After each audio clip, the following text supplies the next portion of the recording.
तरीका है। आपस में बात नहीं करना, इधर उधर नहीं देखना, ये तो है ही। बस एक है कि जो बोल रहे हैं बस उनकी तरफ देखना है। समझ में आ रहा? इसलिए नहीं कि वो बहुत सुंदर है, बहुत अच्छे हैं, ऐसा नहीं। इसलिए उनकी तरफ देखना है क्योंकि आपका मन एकाग्र हो जाएगा। और देशना में जानते क्या होता है, मनुष्य एकदम उलझा हुआ है ना। भगवान बुद्ध एक से एक बार एक उपासक पूछता है, गाथा में पूछता है, तो वो गाथा में नहीं बताता, आप ऐसे ही समझे कि पूछता है कि भगवान की बहुत सारी उलझने हैं और बाहर उलझन भीतर उलझन, ये उलझनों को कौन सुलझाएगा? तो ऐसे आप लोगों के जीवन में बहुत सारी उलझने हैं। तो यहाँ जो मंच से कोई भी भंते जी लोग आपको उपदेश करते हैं वो आपकी उलझनों को सुलझाने के लिए ही करते हैं। तो अगर शांति से सुनेंगे तो हर एक बात अच्छी नहीं होगी, लेकिन कोई एक बात, कोई एक विचार इतना अच्छा होगा कि वह आपका हृदय क्या कर देगा? परिवर्तन कर देगा। ठीक है? तो आप सभी लोग ये तो जान ही रहे कि हम लोग कहाँ जा रहे हैं। सारनाथ से कुशीनगर जा रहे हैं। बहुत सारे लोगों ये भी जान रहे होंगे कि क्यों जा रहे हैं, और बहुत सारे लोग सिर्फ इसलिए ये जान रहे होंगे कि हम लोग वहाँ पे इसलिए जा रहे हैं क्योंकि कुशीनगर में भगवान बुद्ध का महापरिनिर्वाण हुआ था, बुद्ध स्थली है, इसलिए हम लोग जा रहे हैं। तो वहाँ जाने का बहुत सारा जो है कारण है, गुरुजी आपको बताएंगे किन किन कारणों से जा रहे हैं। लेकिन एक कारण मैं बताता हूँ कि ये जैसे बंते जी ने बोला कि कुशीनगर जाना केवल एक बहाना है, एक सही में आप तुम लोगों से मिलना है। समझ में आ रहा? इसमें से कितने लोग हैं जो सारनाथ गए हैं?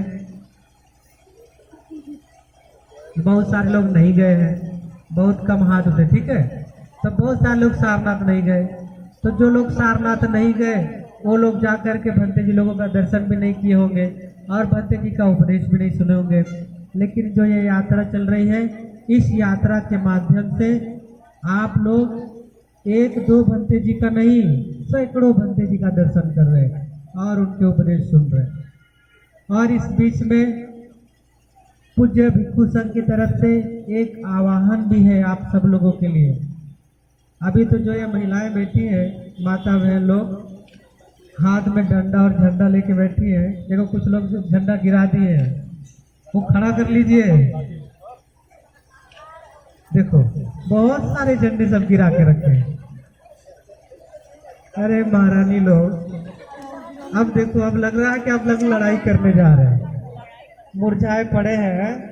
जब तक प्रवचन खत्म नहीं होता तब तक आपका झंडा ऐसे खड़ा रहना चाहिए। ठीक है? और ऐसा लग रहा, खाना खाएं कि नहीं खाएं? खाए हैं ना? ठीक है। तो अब देखो ऐसा लग रहा है कि आप किसके लिए ले जा रहे हैं? लड़ाई करने के लिए जा रहे हैं। किस चीज से लड़ाई करना है? जैसे जब आप लोग कभी बाबा साहब की मूवी देखे होंगे, फिल्म, बाबा साहब की फिल्म देखे होंगे, तो उसमें ऐसे महिलाएं डंडा लेकर के जब महान सत्याग्रह था, पानी के लिए लड़ाई लड़े, मंदिर के लिए लड़ाई लड़े, वो सब में जितना जितना पुरुष आगे था उतना उतना महिलाएं भी एक साथ होकर के जा रहे थे। समझ में आ रहा? कई जगह हम लोग जब जा रहे हैं तो मुझे ऐसा ही देखने के बाद वही जो बाबा साहब के साथ जो पुरुष वर्ग, महिला वर्ग बाबा साहब के साथ कंधे से कंधा मिला करके जो लड़ाई लड़े हैं, आप समझो उसी सब का परिणाम है कि हम सब लोग अच्छे से अच्छा भोग ले रहे हैं, अच्छे से अच्छा वस्त्र पहन रहे हैं, अच्छे से अच्छा भोजन कर रहे हैं।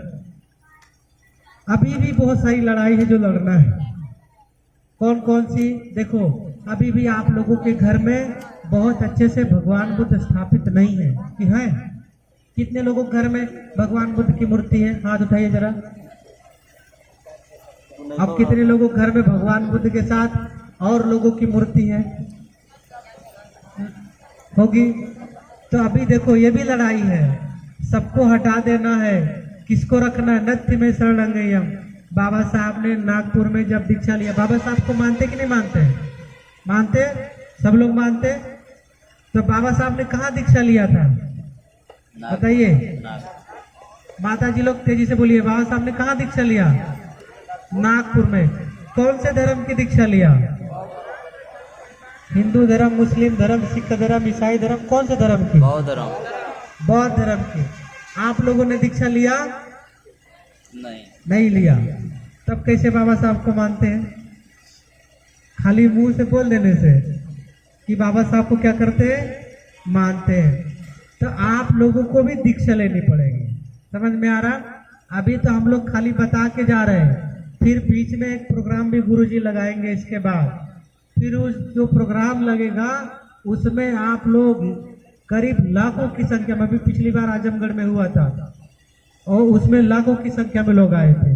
वैसे ही अभी बहुत सारी लड़ाई लड़नी है। बाबा साहब को आप जानते हैं, बाबा साहब के बाद यहाँ पे बहुत सारे लोग हैं, शिक्षित लोग हैं, समझदार लोग हैं, कार्यकर्ता लोग हैं।